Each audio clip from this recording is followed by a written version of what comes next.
It is common knowledge that water is essential for the existence of life. 70% of the Earth's surface is water, yet only 3% of it is fresh water. Even scarier, only about 1.2% is actually drinkable. With a population of nearly 7.8 billion people across the world, to only have access to 1.2% of drinkable water is bound to create some issues. In developed countries, most of us are very used to turning on the faucet or buying a water bottle without much trouble. Mostly, when we think of people struggling with access to water, we think about underdeveloped countries. While this is a serious struggle in those countries, these problems also don't stray too far from our homes.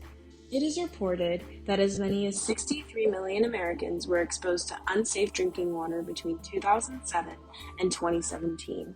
It is also estimated that by 2025, half of the world's population will be living in water-stressed areas. This does not just affect underdeveloped areas, this affects all of us. The Environmental Protection Agency, otherwise known as the EPA, passed a Safe Drinking Water Act in 1974, which purpose was to protect groundwater and other drinking sources provided to the public.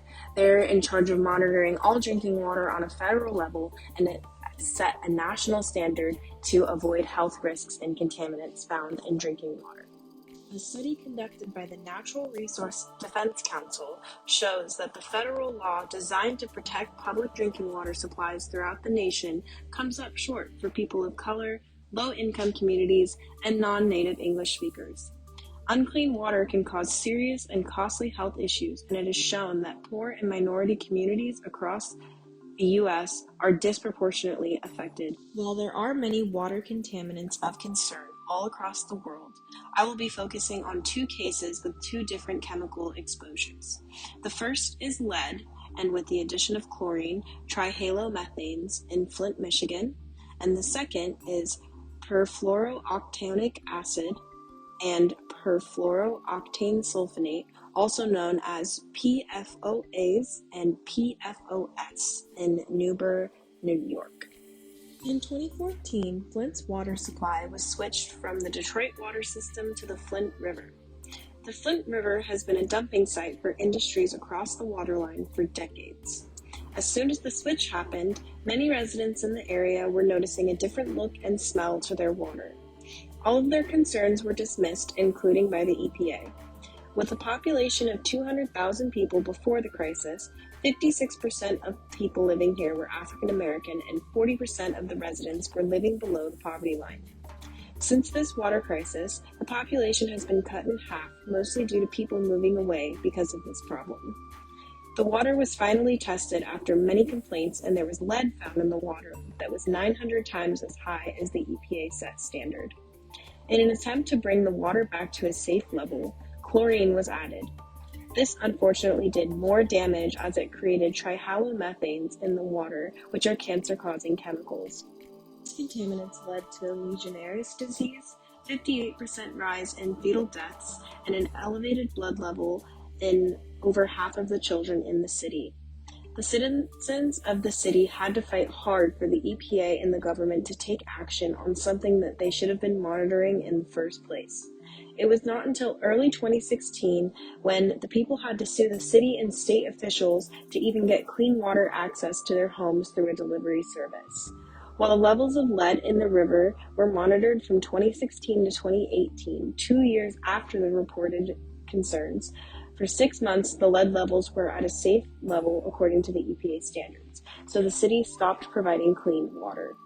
It is still concerning due to the lead pipes that take the water to homes, as they were a part of the problem as well. The citizens of Flint had to fight extremely hard to ensure that their water was safe in a wealthy country that has mandates for healthy water. It took too long for the government to step in and help these people, as they were trying to ignore and deny the issue. In 2016, Newburgh, New York was running into their own water issues because of the EPA. The EPA had lowered the standards for acceptable levels of perfluorooctane sulfonic acid and perfluorooctane in drinking water from 0.4 parts per billion to 0.07 parts per billion. This increased the levels allowed in the water and created unhealthy levels that became toxic to the residents consuming it. PFOS and PFOAs are so resistant to the normal degradation process that they are also called forever chemicals. Exposure to these harmful chemicals can cause liver damage, thyroid disease, decreased fertility, high cholesterol, obesity, hormone suppression, and cancer. It was found that the main source of these chemicals was from repetitive firefighting foam retardants that washed into the water supply. In contrast to the situation in Flint, alternative water supplies were offered along with blood tests to test exposure levels.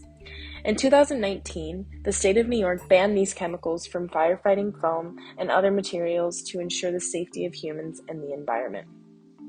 It is important to note that there is a city of Newburgh and a town of Newburgh right next to each other that use two different water sources. The town is 76% white and affluent. The city is composed of mostly people of color, and 31% of the population lives under the poverty line.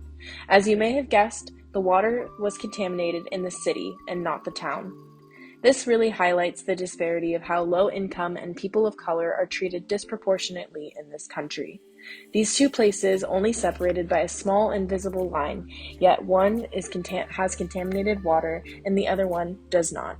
While on the surface, it may seem that developed countries do not struggle with the distribution of safe water, we can see that this is not the case. National Humanities Center defines environmental justice as the fair treatment and meaningful involvement of all people, regardless of race, color, national origin, or income, with the respect to the development, implementation, and enforcement of all environmental laws, regulations, and policies.